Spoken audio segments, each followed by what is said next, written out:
Christmas is a time of joy and celebration, but beneath the twinkling lights and festive songs lies a darker truth.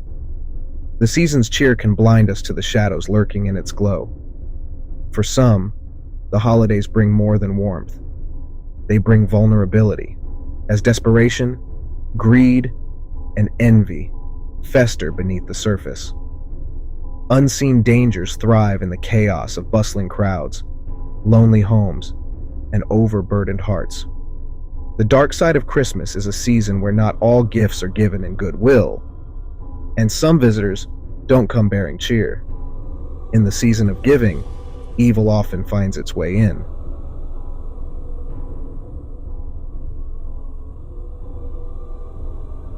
It was supposed to be the perfect holiday escape.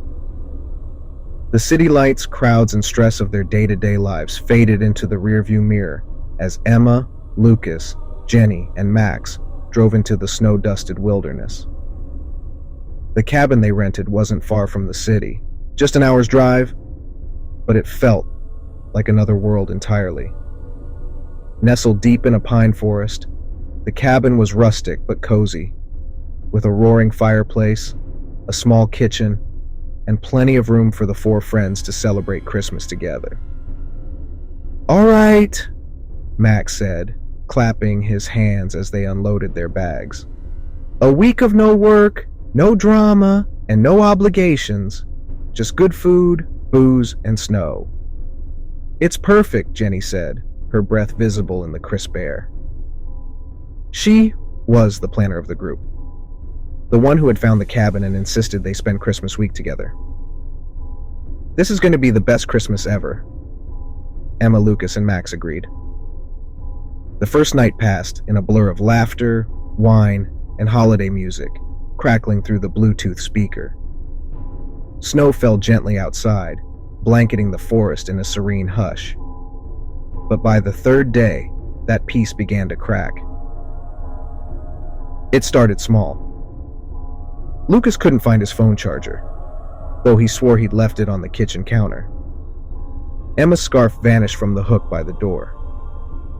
Max's wallet disappeared, only to reappear hours later in the bathroom, a place he insisted he hadn't been away. At first, they chalked it up to forgetfulness or teasing. "All right, who's messing with me?" Lucas said, arms crossed. "Not me," Emma said, frowning. "Why would I touch your phone charger?" "It's probably under the couch or something," Jenny said, trying to diffuse the tension. By the fourth day, things escalated. Food went missing from the fridge. Keys vanished and reappeared in odd places. A bottle of wine shattered on the kitchen floor, though no one admitted to dropping it. The once harmonious group grew irritable, snapping at each other over trivial things. "Maybe there's a raccoon or something," Max suggested as he swept up the broken glass. "How would a raccoon get into the fridge?" Emma shot back, her tone sharper than she intended. That night, the atmosphere grew even more oppressive. The wind howled outside, rattling the cabin's windows, and the fire struggled to stay lit despite their best efforts. Lucas was pacing the living room, muttering to himself, while Jenny sat by the window, staring into the dark forest. "Do you hear that?" she whispered, her voice barely audible. "Hear what?" Max asked. "Footsteps," she said, turning to look at him, her face pale. "Out there in the snow." "You're imagining things," Lucas snapped, his nerves frayed. But Emma stood and moved to the window. She peered out, her breath fogging the glass. "She's right," Emma said after a moment. "There's something out there." Max grabbed a flashlight and opened the door, stepping onto the porch. The beam of light illuminated the snow, revealing a set of footprints leading from the edge of the forest to the cabin's foundation, and then disappearing beneath it. Panic set in as they tried to make sense of what was happening. They checked the cabin's doors and windows, ensuring everything was locked, but an air of dread had settled over them. Sleep was impossible. At dawn, Max suggested they investigate the footprints. Armed with shovels, he and Lucas began digging around the foundation, while Emma and Jenny stood watch.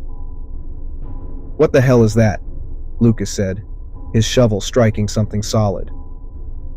Max knelt and brushed away the snow and dirt, revealing a piece of fabric. As they dug further, their horror grew. It wasn't just fabric, it was clothing. A body, frozen and partially decomposed, lay curled beneath the cabin's foundation. "Oh my God," Emma gasped, covering her mouth. Max kept digging, revealing more bodies. There were 6 in total, their lifeless forms twisted and their faces frozen in expressions of terror. This can't be real," Jenny stammered, her voice trembling. But it was real, and the discovery shattered whatever remained of the group's trust. That night, no one could speak. The cabin seemed darker, the air heavier. The wind outside screamed like a warning, and the shadows inside the cabin felt alive. Lucas, always the skeptic, grew increasingly paranoid.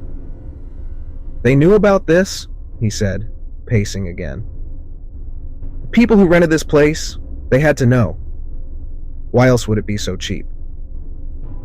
"Lucas, stop," Emma said, trying to calm him. "You stop," he snapped, his eyes wild.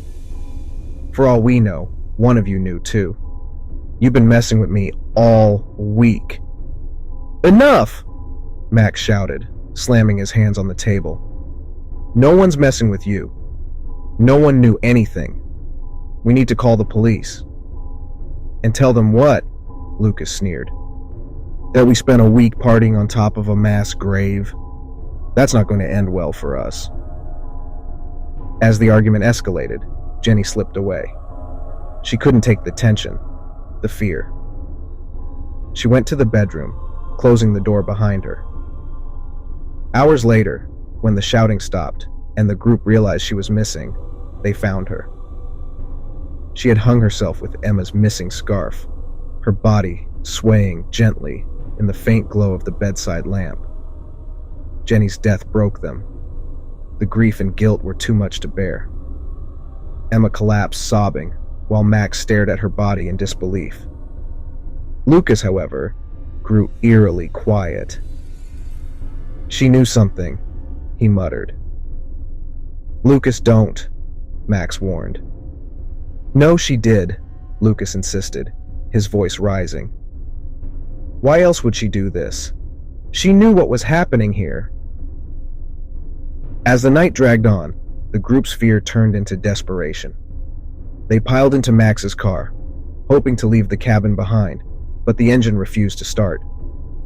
The footprints had returned, circling the cabin now, closing them in like prey.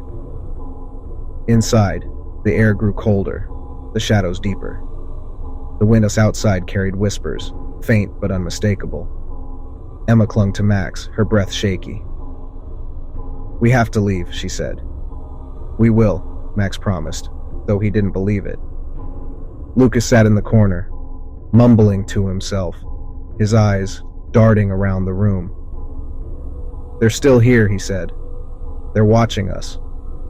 "Lucas, stop," Max said, but Lucas didn't respond. He stood abruptly, grabbing a knife from the counter. "They want another body," he said, his voice devoid of emotion. "That's how we get out." "Put the knife down," Max said, stepping between Lucas and Emma. But Lucas lunged and chaos erupted. When dawn broke, the cabin was silent. The police found the scene a day later, bodies scattered throughout the cabin, blood staining the snow outside. There were no signs of anyone else at the scene, but the police couldn't explain the footprints. The cabin was abandoned again, its reputation darker than ever, and the wind that howled through the trees carried whispers of those who had been lost, calling for more.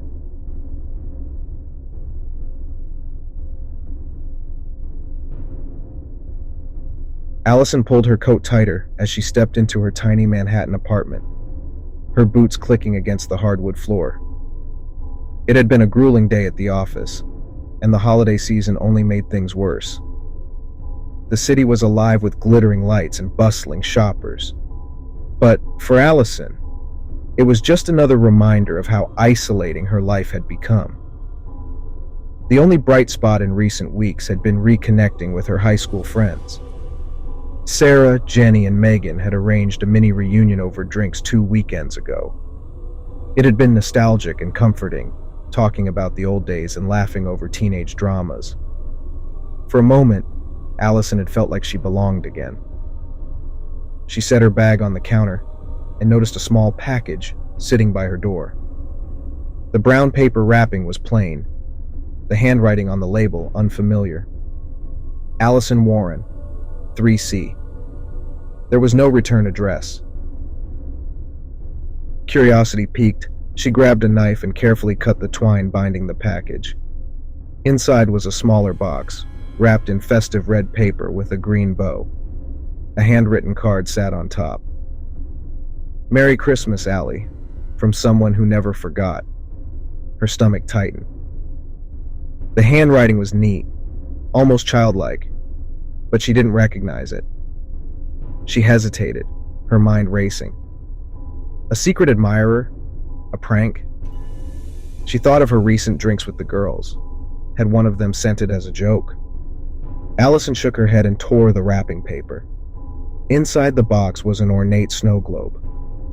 Its base was silver, etched with delicate filigree, and inside was a miniature replica of a familiar scene. Her high school, complete with tiny trees, dusted in fake snow. She felt a shiver of unease. That night, she couldn't shake the gift from her mind. She placed the snow globe on her mantle, but it felt wrong there, like it didn't belong. She told herself she was overthinking things. Maybe it was a thoughtful gesture from one of the girls. Still, she texted them. "Hey, did any of you send me a snow globe?" Sarah replied first. "Not me." "That's random, though." Jenny and Megan responded similarly. Her unease deepened. The next morning, Allison woke to an odd sound, a faint tinkling like wind chimes. She frowned, sitting up in bed. The sound was coming from the living room. She patted out, her breath catching as she saw the snow globe. It was glowing faintly, the tiny snow swirling inside it, even though she hadn't touched it. "What the hell?" she whispered, inching closer. The glow faded and the snow settled, but something was different. The school inside wasn't just a generic model anymore. It was broken. The roof was caved in, and the tiny windows were shattered. Allison's hands trembled as she picked it up. "Okay, I'm losing it," she muttered. She decided to throw it away. She wrapped the snow globe in a plastic bag, stuffed it into her trash bin, and went about her day. But when she returned that evening, the snow globe was back on the mantle. Panic began to creep in. She checked her door, still locked, her windows shut tight. There was no sign of a break-in. She called Sarah, her voice shaking. "I think someone's messing with me." "Messing with you? Like a prank?" "I don't know. There's this snow globe." "What snow globe?" Sarah interrupted. Allison hesitated, suddenly feeling ridiculous. "It's hard to explain, it's just weird." Sarah tried to calm her down. "Maybe it's your building super, or someone with a key. Talk to the police if you're freaked out." Allison nodded, though doubt gnawed at her. That night she dreamt of high school, of the halls she used to walk, the cafeteria where she laughed with her friends. But in her dream, the halls were empty, the laughter distant. She was walking toward her locker when she saw him. Eric. He had been quiet, unassuming, always sitting in the back of the class, scribbling in his notebook. She had barely spoken to him, though she remembered the way he used to watch her. Not like a crush, something deeper, darker. In her dream, Eric smiled at her, his face pale and his eyes hollow. "I told you I'd find you," he whispered. She woke up gasping. The snow globe was glowing again. This time, the scene inside showed her apartment building. Her heart raced as she picked it up, her reflection distorted in the curved glass. "No," she whispered. "This isn't real." A knock at the door made her jump. "Allison?" a voice called. She peeked through the peephole. It was Sarah. Relief flooded through her as she opened the door. "I came to check on you," Sarah said, stepping inside. "You sounded off earlier." Allison nodded, leading her to the living room. "I need to show you something." But the snow globe was gone. "Wait," Allison stammered, searching the mantel. "It was here. I swear it was here." Sarah frowned. "You're scaring me. What's going on?" Before Allison could answer, the lights flickered, and the room plunged into darkness. "Did your power just go out?" Sarah asked, her voice trembling. Allison grabbed her phone, the flashlight illuminating the room. That's when they saw him. Eric stood in the corner, his face pale and his eyes glowing faintly in the light. He was holding the snow globe. "Eric?" Allison gasped, her voice barely a whisper. Sarah turned to her. "Who the hell is Eric?" Eric stepped forward, his smile widening. "You never noticed me, Allison," he said, his voice calm. "Not back then, but I've been watching. I've always been watching." Allison backed away, her heart pounding. "This isn't possible. You're not supposed to be here." Eric tilted his head, the snow globe in his hand glowing brighter. "I brought you a gift, a little piece of our past. Don't you like it?" Sarah grabbed Allison's arm. "We need to go, now." They ran for the door, but it slammed shut before they could reach it. The air grew cold, the glow from the snow globe filling the room. "You can't leave," Eric said, his voice echoing unnaturally. "Not until you understand. I did this for you, Allie." The glow enveloped them, and the room began to change. The walls twisted. The furniture disappeared. They were no longer in Allison's apartment. They were in the snow globe. The tiny school loomed ahead, its broken windows glowing faintly. Shadows moved inside, flickering like dying flames. Allison screamed, pounding on the invisible barrier that surrounded them. Eric's voice boomed around them. "You belong here now, with me!" The shadows closed in, their shapes twisting into forms Allison recognized, her high school friends, their faces frozen in silent screams. The last thing she saw was Eric's smile, wide and unending as the snow began to fall. When the police arrived at Allison's apartment days later, they found no sign of her or Sarah. On the mantel sat the snow globe, its scene now showing two tiny figures inside, screaming silently against the glass.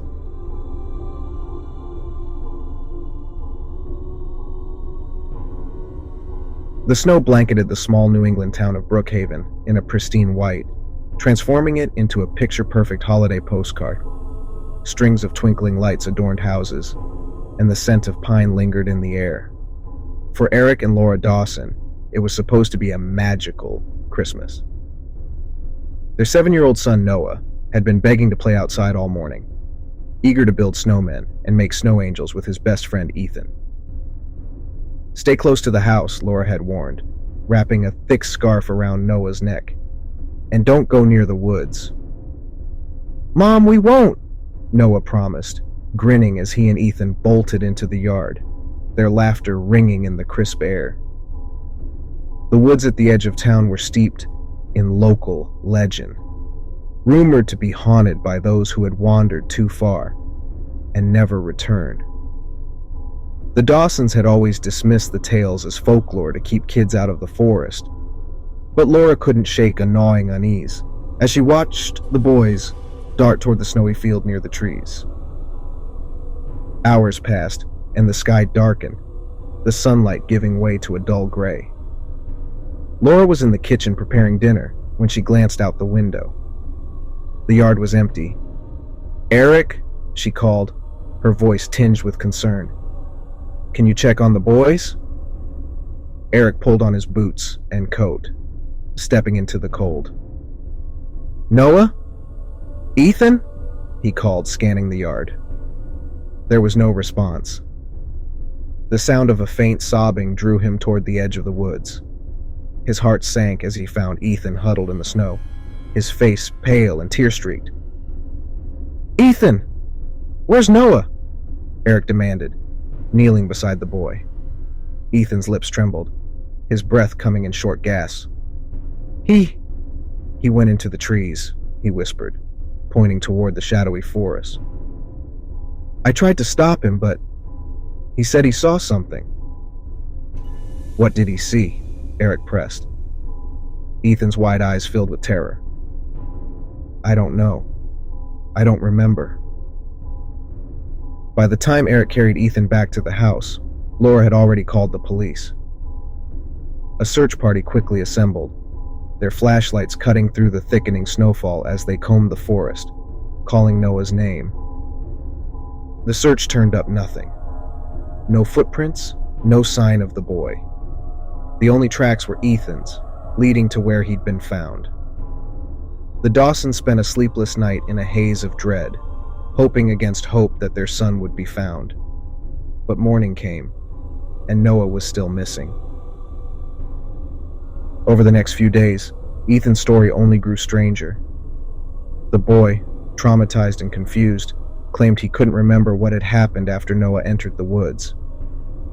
"He just disappeared," Ethan said, his voice quivering. "One second he was there, and then he wasn't." The woods were scoured again and again, but it was as if Noah had vanished into thin air. Laura clung to the belief that he was still alive, that somehow he'd wandered deeper into the forest and gotten lost. But Eric couldn't ignore the other stories, the whispered rumors about the woods. Locals spoke of strange occurrences, eerie lights flickering among the trees, voices calling out in the night, and shadowy figures that seemed to watch from the darkness.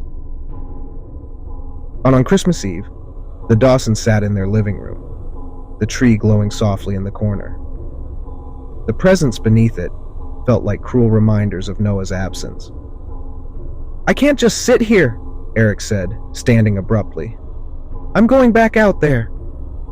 Laura grabbed his arm, her eyes pleading. "Eric, please."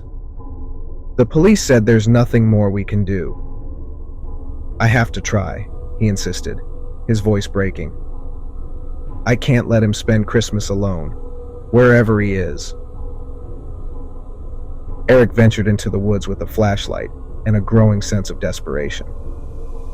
The snow crunched beneath his boots as he pushed deeper into the trees, calling Noah's name. The woods were eerily quiet, the kind of silence that felt alive, as if the forest itself was listening. A faint sound stopped him in his tracks, a child's laughter. "Noah?" Eric called, his pulse quickening. The laughter echoed again, distant but unmistakable. He followed the sound, his flashlight beam bouncing off the gnarled trunks and snow-covered branches. It led him to a clearing. At the center stood an old, dilapidated cabin, its roof sagging under the weight of the snow. The windows were dark, but the laughter seemed to come from inside. Eric approached cautiously, his breath fogging in the frigid air. The door creaked open under his touch, revealing a dim interior filled with shadows. "Noah?" he called again, stepping inside. The cabin smelled of damp wood and decay. The walls were lined with strange carvings, symbols Eric didn't recognize, etched deeply into the rotting timber. A faint flickering light drew him toward a room at the back. Inside, he found an old wooden table, and on it sat a snow globe. It was dusty and cracked, but as Eric approached, the snow inside began to swirl on its own, revealing a tiny figure trapped within, a boy in a red coat. "No," Eric whispered, his stomach twisting. He reached for the globe, but the laughter returned, louder now, echoing all around him. The door slammed shut, and the cabin filled with whispers, overlapping voices that seemed to come from nowhere and everywhere at once. "Join us!" the voices hissed. Eric stumbled back, his flashlight flickering wildly. The shadows in the room seemed to move, twisting and writhing like living things. "Noah!" he shouted, his voice raw with fear. At home, Laura sat by the window, staring into the dark forest. The Christmas lights on the tree cast long, wavering shadows across the walls. The hours dragged by with no sign of Eric. And then, just as dawn broke, she heard it. A faint knock at the door. She rushed to open it, her heart leaping with hope. But no one was there. Instead, sitting on the porch was a small, cracked snow globe. Inside was a tiny replica of the cabin in the woods. And standing at the edge of the forest in the globe were two tiny figures, one adult and one child. Laura collapsed to her knees, clutching the globe as tears streamed down her face. The whispers began then, faint and distant, drifting in from the forest. "Join us!" The wind carried their voices, but Laura didn't need to look to know the forest was watching. That Christmas morning, the Dawsons' house stood silent and still, its tree aglow in a hollow celebration. And from the edge of the woods, the faint sound of laughter could be heard, echoing through the snow.